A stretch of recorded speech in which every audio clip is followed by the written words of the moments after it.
14 বছরের রোজিনা আকাশ পানে চেয়ে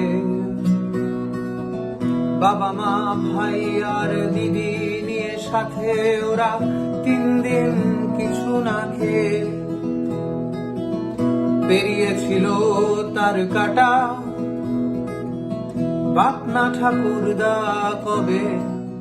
no man's land, border, immigrants, illegal immigrants, এই ধরনের শব্দগুলো এখন ট্রেন্ডে আছে এবং আমরা এই সময়ের মধ্যে দিয়ে যাচ্ছি। সমস্ত বিভেদ ঘুচিয়ে দুই বাংলার মানুষের মধ্যে মিলন ঘটানো সম্ভব। আমি ব্যক্তিগতভাবে মনে করি যে কোনো মানুষই বা কোনো প্রাণী অবৈধ নয়। যদি আমরা সভ্যতার ইতিহাস, বিবর্তনের ইতিহাস ঘেঁটে দেখি, সেখানেও আমরা দেখতে পারবো যে মাইগ্রেশন না হলে হয়তো সভ্যতার এই অগ্রগতি হতো না। নমস্কার, আমার নাম অর্জুন। প্রথমত সকলকে অনেক ধন্যবাদ আমাকে এই প্রশ্নগুলি করার জন্য। আমার গান চর্চার যে ধারা, সেটি লোকগানের একটি বিশেষ ধারা বলা চলে। হ্যাঁ, যেটি মূলত আমাদের এদিকেও ছিল। তো সেইখান থেকেই আর কি রোজিনা একটি গান, যেটি বর্তমানে চলা এই তীব্র অশান্তির মধ্যে থাকা একটি মেয়ে এবং তার পরিবারকে ঘিরে লেখা। যদি আপনারা অন্যান্য গান শুনে থাকেন আমার, তাহলে বুঝতে পারবেন এটা যে রোজিনা আমার কাছে একটি আলাদা ঘটনা, অনেকগুলি ঘটনার মতো। নোম্যান্স ল্যান্ড এই শব্দটি আমার মনে হয় না ইতিহাস ঘেঁটে দেখলে অনেক আগে ইন্ট্রোডিউসড একটি শব্দ।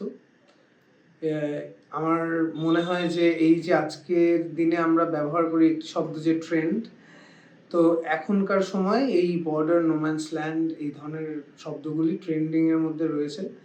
বর্ডার, নোম্যান্স ল্যান্ড, ইমিগ্রেন্টস, শরণার্থী, অনুপ্রবেশকারী। হ্যাঁ, তো এই শব্দগুলি আমার মনে হয় না যে আমরা যদি ওরকম সভ্যতার বা আমাদের বিবর্তনের লম্বা ইতিহাস দেখি, কোনো ঘটনাই অনেক বেশি স্থায়ী নয়। তো এইগুলি হঠাৎ করে উঠে এসছে, এগুলি চলবে কয়েকশো বছর হয়তো, তারপরে আবার নিজের নিয়মেই মিটে যাবে বলে আমার মনে হয় ব্যক্তিগতভাবে। তো আমরা এটা আমাদের দুর্ভাগ্য যে আমরা সেই সময়টায় জন্মেছি বা সেই সময়টার মধ্যে দিয়ে যাচ্ছি যে সময় এই শব্দগুলো ট্রেন্ডিংয়ের মধ্যে আছে। আমার মনে হয় যে নোম্যান্স ল্যান্ড নিয়ে আমার এর থেকে বেশি বলার কিছু নেই। খুবই দুর্ভাগ্যজনক আর কি। মানে নোম্যান্স ল্যান্ড কতটা দুর্ভাগ্যজনক আমি জানি না, কিন্তু সেটিকে ঘিরে থাকা দুই দেশের ঊর্ধ্বধারী জওয়ান বা দুই দেশের সরকার, তাদের যে কার্যকলাপ, এই সমস্ত কিছু আমার মনে হয় যে গোটা বিষয়টা দুর্ভাগ্যজনক।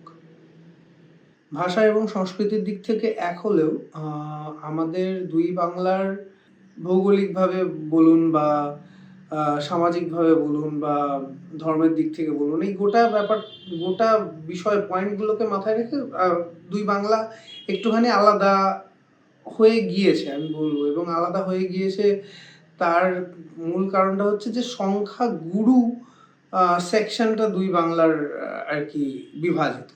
হ্যাঁ, এরকম নয় যে সকলেই আলাদা। আমাদেরও প্রচুর বন্ধুবান্ধব বাংলাদেশে রয়েছেন, বাংলাদেশের প্রচুর মানুষের প্রচুর বন্ধুবান্ধব এপার বাংলায় রয়েছেন। তো কিন্তু আমরা সংখ্যায় হয়তো অনেকটাই কম, তো এইভাবে আমরা গোটাটাকে ওরকম ক্যাটাগরাইজ করে দিতে পারি না। কিন্তু ডেফিনেটলি বিগত অনেক বছর ধরে চলতে থাকা বিভিন্ন রকম টেনশনের কারণে বাংলা অনেকটা আলাদা হয়েছে। সেটিকে আমি গানের মাধ্যমে তুলে ধরতে নিশ্চয়ই চেয়েছি, বা হয়তো ওরকমভাবে ফোকাস করে ওটাই তুলে ধরতে চেয়েছি এরকম নয়। আমার গান মূলত হচ্ছে খুবই সহজভাবে বলে দেওয়া ঘটনার বিবরণ মাত্র আর কি। তো সেইটার মধ্যে থেকে যদি কিছু কাজের কথা উঠে আসে তাহলে উঠে এসছে, আর না উঠে আসলে মানে সেটা নিয়েও খুব বেশি সমস্যা নেই আর কি। আমি আমার গানের মাধ্যমে যেটুকু বলা পসিবল সেটা আমি বলে আসছি, এবং সেটা মানুষজন শুনে সেইটার থেকে যদি তারা মনে করে যে দুই বাংলার মধ্যে একটা সংহতি গড়ে তোলার প্রয়োজন, যদি এটা মানুষ মনে করে তাহলে তারা করবেন, কারণ আমি মানুষকে আসলে জ্ঞান দিতে চাই না। হ্যাঁ, যে কে কী করবে না করবে, কারণ সেই আমার মনে হয় না যে সেটা করে খুব একটা লাভ কিছু হয় বলে। সময়ের প্রয়োজনেই মানুষ বুঝতে পারবেন যে কি করা উচিত। হ্যাঁ, এবং খুব সহজভাবে বলতে গেলে যে কোনোভাবেই একটা আ জাতির মানুষকে দীর্ঘদিন বোকা বানিয়ে রাখা পসিবল নয়। তো আমি এটাকে সময়ের উপর ছেড়ে রাখতে চাই। সমস্ত আ বিভেদ ঘুচিয়ে ২ বাংলার মানুষের মধ্যে মিলন ঘটানো সম্ভব। কিন্তু এখন কিভাবে সম্ভব এটা যদি আমাকে প্রশ্ন করা হয় তাহলে হয়তো আমার কাছে সেই উত্তর নেই। আ তার কারণটা হচ্ছে যে এগুলো খুবই কমপ্লেক্স আরকি। এই এই প্রশ্নগুলি বা এগুলোর উত্তর ওরকম একভাবে বললে মনে হয় না যে সেটা খুব জাস্টিফাইড আরকি।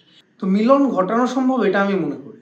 হ্যাঁ, এবার কিভাবে সেটা আপামর জনগণ ভেবে দেখুক কিভাবে। আমি জানি কিভাবে আমি পারবো করতে, সেটা আমি করেও চলেছি বিগত কিছু বছর ধরে। কিন্তু বাকিরা কিভাবে করতে চায় সেটা আমি তাদের উপরেই ছাড়তে চাই। তারা বিবেচনা করে দেখতে পারে আরকি। ওই নো ম্যানস ল্যান্ড প্রসঙ্গে যে কথাগুলি বললাম যে আমরা এমন একটা সময়ের মধ্যে থেকে যাচ্ছি যে সেই সময় নো ম্যানস ল্যান্ড, বর্ডার, তারপরে এই ইমিগ্রেন্টস, হ্যাঁ? তারপরে ইলিগাল ইমিগ্রেন্টস এই ধরনের শব্দগুলো এখন ট্রেন্ডে আছে এবং আমরা এই সময়ের মধ্যে দিয়ে যাচ্ছি। আমার দাদু যেহেতু আ টাঙ্গাইল থেকে ইন্ডিয়াতে মাইগ্রেট করেছিলেন আরকি 60s এ, এবং আমার বড় পিসিও এখন তিনি আবার ইন্ডিয়াতে পড়াশোনা শেষ করে ঢাকায় ফেরত গিয়ে সেখানে চাকরি জয়েন করেন এবং তিনি সেখানেই সেটেল। তো আমার কাছে ছোটবেলা থেকে তাল কাটার আইডিয়াটা অন্যরকম ছিল। বাড়িতেও দেখেছি যে বাংলাদেশ নিয়ে বাড়ির মানুষ অনেকটাই সেন্টিমেন্টাল আরকি। কিন্তু সকলের কাছে তো নয়। আমি নিজেকে খুব একটা বেশি গুরুত্ব দিতে চাই না বা নিজের ভাবনাকে খুব একটা গুরুত্ব দিতে চাই না শুধুমাত্র নিজের গান ছাড়া আরকি। মানে গানে আমি আমার গানের মাধ্যমে কাজ করাটা প্রেফার করি আরকি। আমি চেষ্টা করি যে যতটা সম্ভব এই তারকাটা বা এই ধরনের যেকোনো রকমের বিভেদকে যতটা রকমভাবে দূরে রাখা যায়, তার থেকে দূরে থাকা যায়, সেটা আমি ব্যক্তিগত একটা চেষ্টার মধ্যে রাখি। বর্ডার নিয়ে আমার একটা অন্য মতামত রয়েছে। তার কারণটা হচ্ছে আমার বিভিন্ন বন্ধু-বান্ধব বিভিন্ন দেশের থেকে বিলং করে এবং এই গানের কারণে বা অন্যান্য ফর্মের আর্টের কারণে তাদের সাথে আমার দীর্ঘদিনের পরিচয়, কাজকর্ম একসাথে করা-টরা। তো এবার আ আমরা কেউই বর্ডার মানতে চাইছি না। কিন্তু আ আবার পয়েন্টটা হচ্ছে যে আমাদের মানা না মানা দিয়ে কি যায় আসে? তো গোটাটাই ওই ছেড়ে রাখা বৃহত্তর আ পরিসরের মানুষের কাছে, যে তারা যেদিনকে ডিসাইড করবে যে তার কাটার হয়তো আর প্রয়োজন নেই বা তার কাটার প্রয়োজন আছে, সেদিনকে হবে আরকি কিছু একটা। বা সরকারের উপরেও সেটা ডিপেন্ড করে। আ কিন্তু আমার ব্যক্তিগতভাবে মনে হয় যে তার কাটার খুব একটা প্রয়োজন নেই।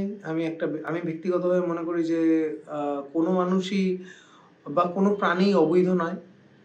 আ কোথাওই কোনো প্রাণী অবৈধ নয়। যদি আমরা সভ্যতার ইতিহাস, বিবর্তনের ইতিহাস ঘেঁটে দেখি, সেখানেও আমরা দেখতে পারবো যে মাইগ্রেশন না হলে হয়তো সভ্যতার এই অগ্রগতি হতো না। তো এখন তার কাটা আসে, এখন পাসপোর্ট লাগে, ভিসা লাগে। তো লাগছে। হয়তো লাগবে না আগামীতে। Let's see. Thank you so much. বৃষ্টির পরে মুছে গেছে কত কিছুই যে ভাবে